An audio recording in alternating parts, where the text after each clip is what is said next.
قرآن مجید میں اللہ تبارک و تعالیٰ نے سورہ ملک کی ابتدائی آیات میں فرمایا تبارک الذی بیدہ الملک وہو علی کل شیء قدیر الذی خلق الموت والحیاۃ لیبلوکم ایکم احسن عملا، کہ خداوند تبارک و تعالیٰ وہ ہستی کہ جس کے قبضے قدرت میں یہ دونوں جہاں ہے، اسی نے ہی تمہیں موت دینی ہے اور وہی تمہیں زندگی دیتا ہے، اسی نے ہی موت کو خلق کیا ہے اور وہی خالق حیات بھی ہے، اور وہی تمہیں زندگی بھی عطا کرتا ہے اور وہی تمہیں موت بھی عطا کرتا ہے۔ کیوں عطا کرتا ہے؟ لیبلوکم ایکم احسن عملا، تاکہ تمہیں آزمائے، ابتلا میں ڈالے، آزمائش میں ڈالے۔ ہم نے ہی تمہیں موت دی، ہم ہی تمہیں زندگی عطا کرتے ہیں، کیوں؟ تاکہ سامنے آ سکے، نکھر کے سامنے آئے کہ تم میں سے کون احسن الاعمال ہے۔ اس قرآن مجید نے اور تعلیمات محمد وآل محمد نے موت و حیات کا بہت ہی خوبصورت تصور اور بہت ہی خوبصورت حقیقت بیان کی گئی ہے کہ اس کے متعلق معرفت ضروری ہے تاکہ ہماری زندگی بھی قرآنی ہو جائے اور ہمارا مرنا بھی قرآنی ہو جائے۔ اس لیے فرمایا گیا کہ اپنے اعتقادات کو، تصورات کو، خیالات کو قرآن پر پرکھو، تعلیمات محمد و آل محمد پر پرکھو، اگر ان کے مطابق ہے تو اسے قبول کرو، لیکن اگر ہمارے اعتقادات، تصورات، خیالات قرآن اور تعلیمات محمد و آل محمد کے برعکس نکلے تو پھر وہ اعتقادات، وہ تصورات اور وہ خیالات ہمارے کسی کام کے نہیں۔ انہی اعتقادات میں سے، انہی تصورات میں سے، انہی معارف میں سے بنیادی ترین چیز وہ موت و حیات ہے کہ ہم سب کے ذہنوں میں زندگی کے متعلق، حیات کے متعلق ایک تصور بیٹھا ہے، اور اسی طرح ہم سب کے ذہنوں میں موت کے متعلق ایک تصور بیٹھا ہے۔ ہر ایک کے ذہن میں موت کے متعلق ایک خاص قسم کی تصویر ہے، اسی طرح ہر ایک کے ذہن میں حیات، زندگی جو اللہ نے ہمیں عطا کی ہے، اس کے متعلق ایک خاص قسم کا تصور اور ایک خاص قسم کی تصویر موجود ہے، اور اسی کے مطابق ہم زندگی گزارتے ہیں۔ تو آئے قرآن کی بارگاہ میں، اہل بیت علیہ السلام کی بارگاہ میں، اور یہاں سے سمجھے کہ زندگی کی حقیقت کیا ہے اور موت کی حقیقت کیا ہے، کیونکہ زندگی اور موت یہ دونوں اللہ تبارک و تعالیٰ کی جانب سے اپنے بندوں کے لیے ایک فرصت ہے۔ اگر موت و حیات کی معرفت رکھتا ہوگا، اگر موت و حیات کی شناخت رکھتا ہوگا تو پھر اس فرصت سے قبول استفادہ کرے گا، ورنہ پھر فرصت حیات کو بھی گوا بیٹھے گا اور فرصت موت کو بھی گوا بیٹھے گا۔ اور فرصت کے متعلق مولا متقیات، مولا امیر المومنین علی بن ابی طالب علیہ السلام نے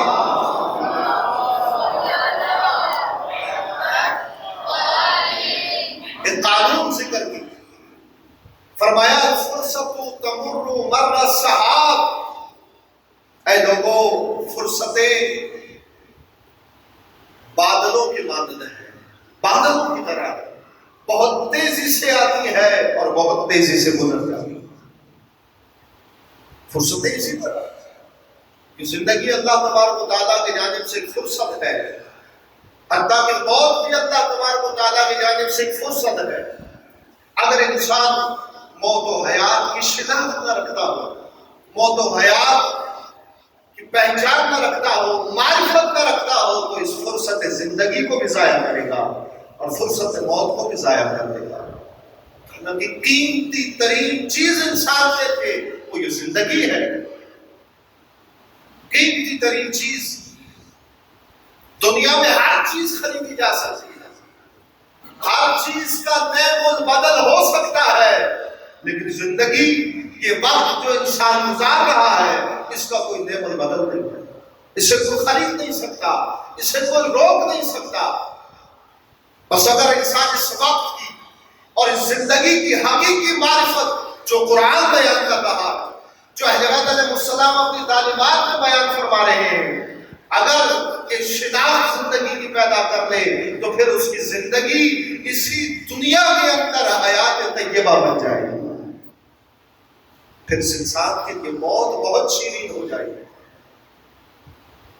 پھر یہ انسان اہل بیت علیہ السلام کی طرح، پیروکاران اہل بیت کی طرح طالب موت بن جائے گا۔ بس وہ معرفت موت و حیات کے متعلق ضروری ہے جو قرآن مجید نے ذکر کیا۔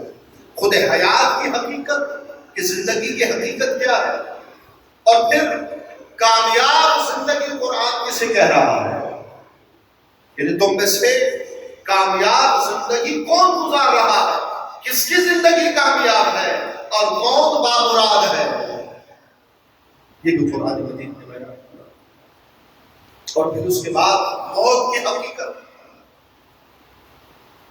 کہ جس سے ہر ایک انسان نے جس سے تعلق جوڑنا ہے، جس سے واسطہ پڑھنا ہے، اس کی حقیقت۔ میں اختصار کے ساتھ اگرچہ کہ دونوں مطالب حیات کے متعلق بھی، زندگی کے متعلق بھی اور موت کے متعلق بھی تفصیل طلب ہے، میں اختصار کے ساتھ اس محفل میں آپ کی خدمت میں عرض کروں گا۔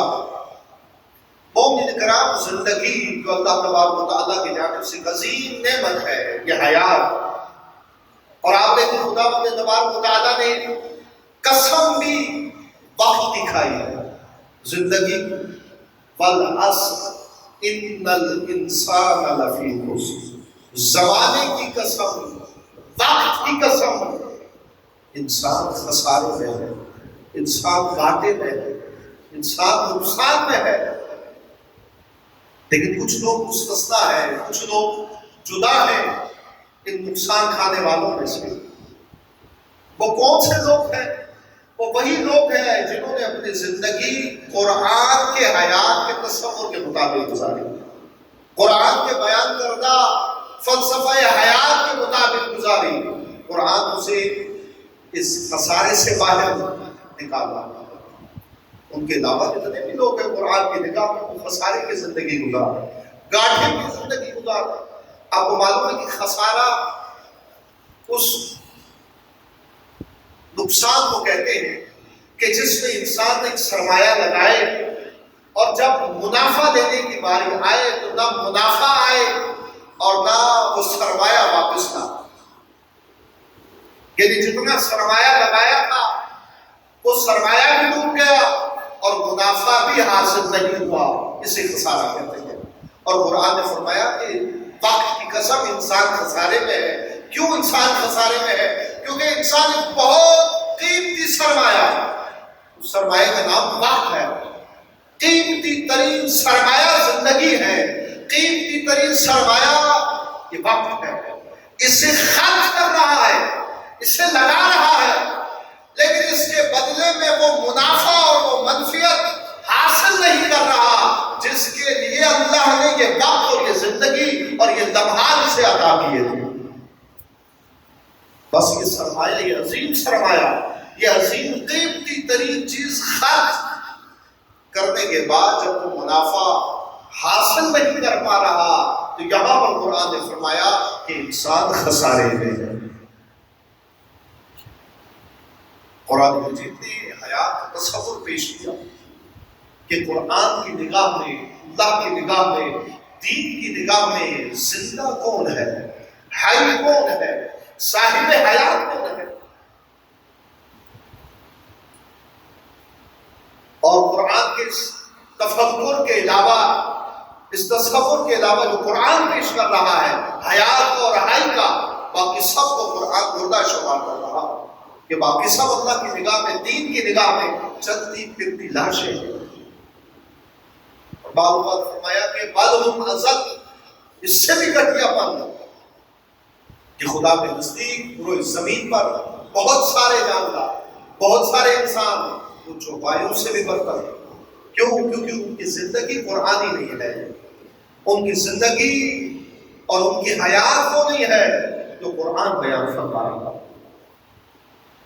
حیات کا لفظ قرآن مجید نے استعمال کیا انسان کی زندگی کے لیے، اور خود حیات ہائی سے نکلا۔ ہائی کا مطلب ہے نمو، رشد کرنا، تکامل پانا۔ جس شے کے اندر بھی نمو ہو، تکامل ہو، اسے کہتے ہیں صاحب حیات،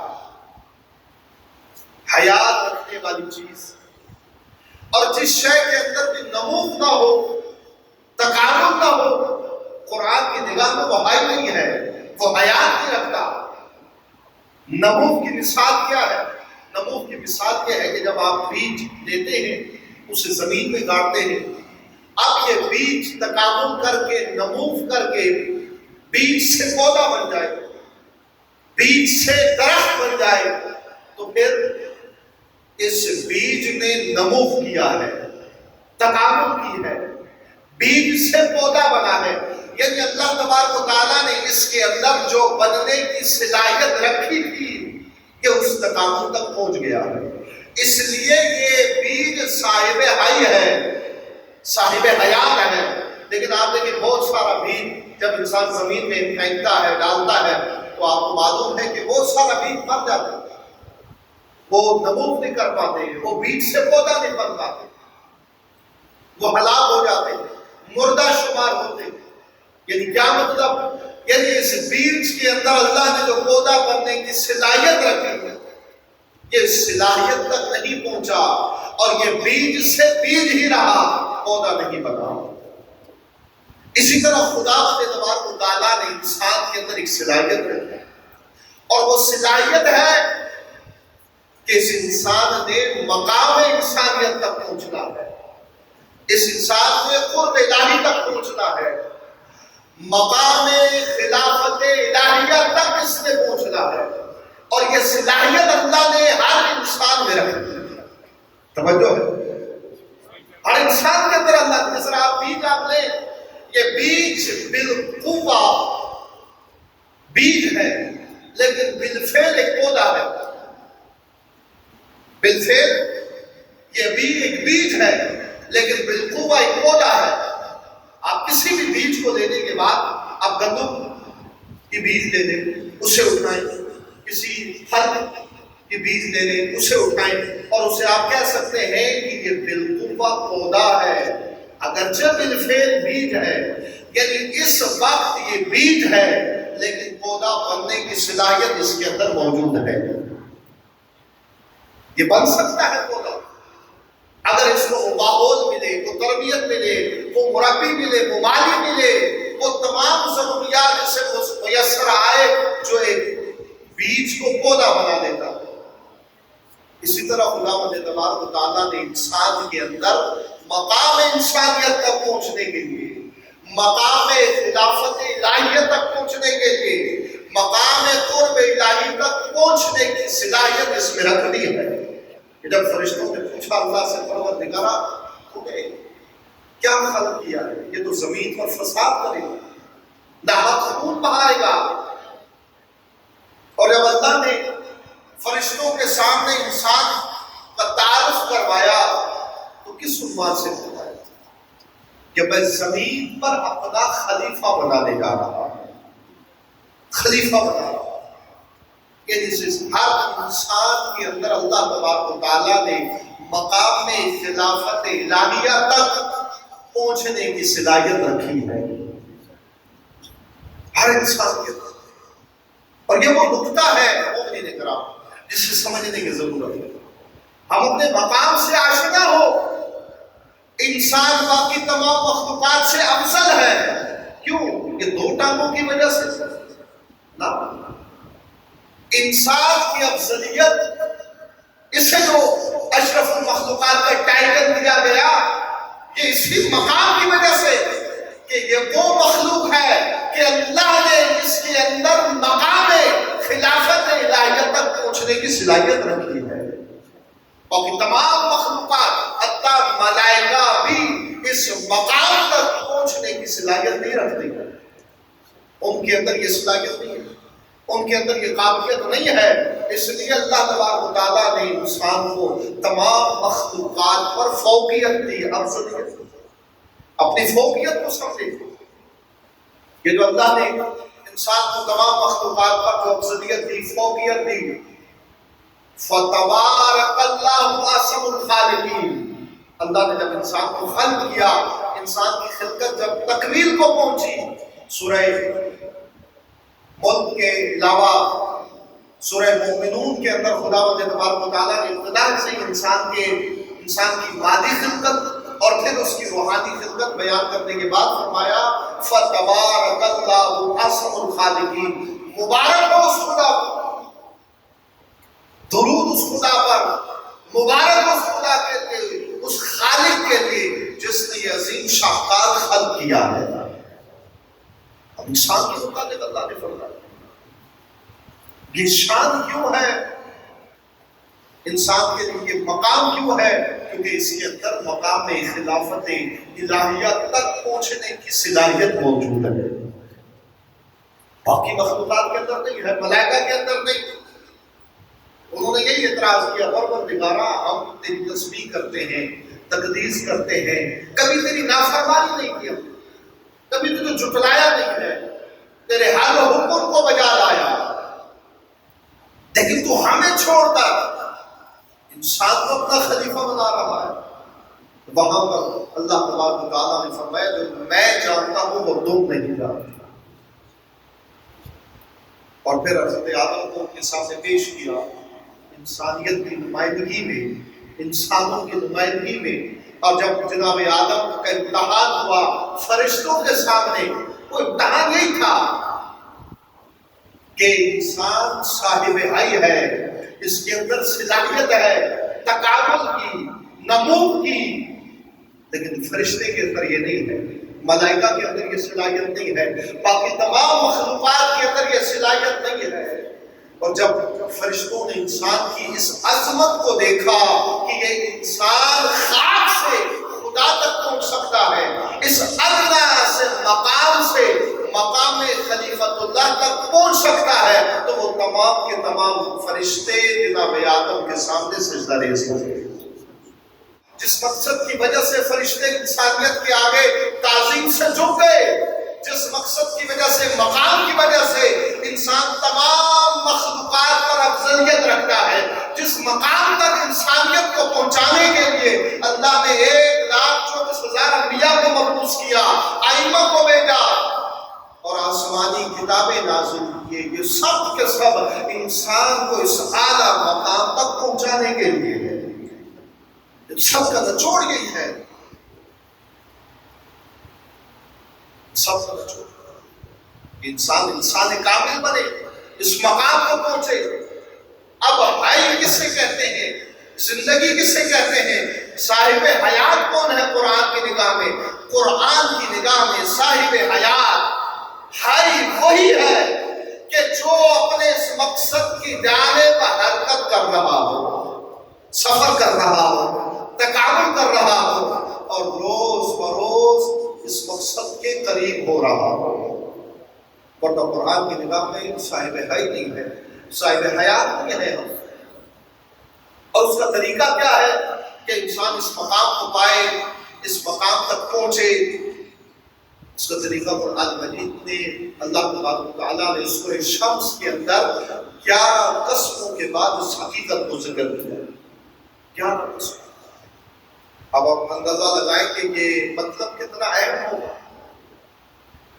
کہ جس کے لیے خداوند تبارک و تعالیٰ 11 قسمیں، 11 قسموں کے بعد اللہ تبارک و تعالیٰ نے فرمایا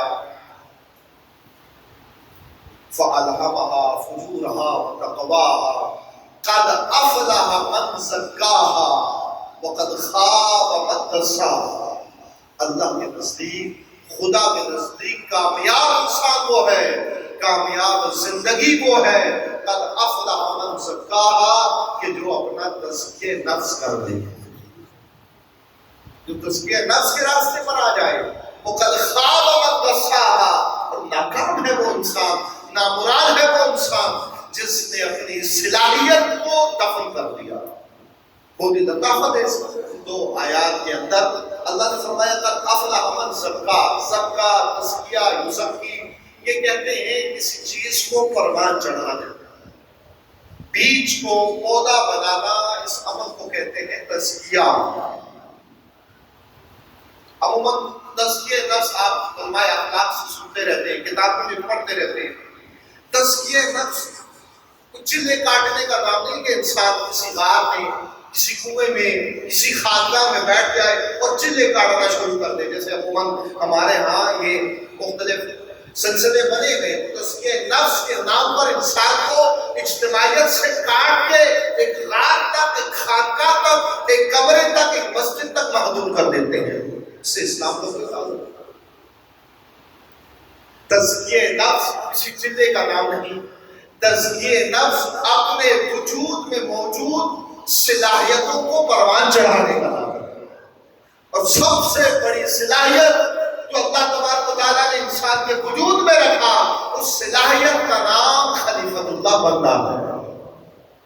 قرآن نے یہی فرمایا، قد افلح من زکاہا، کامیاب ہے وہ انسان، مرد ہو یا عورت، کہ جس نے اپنے اندر موجود اس بیج کو، اس صلاحیت کو پروان چڑھایا۔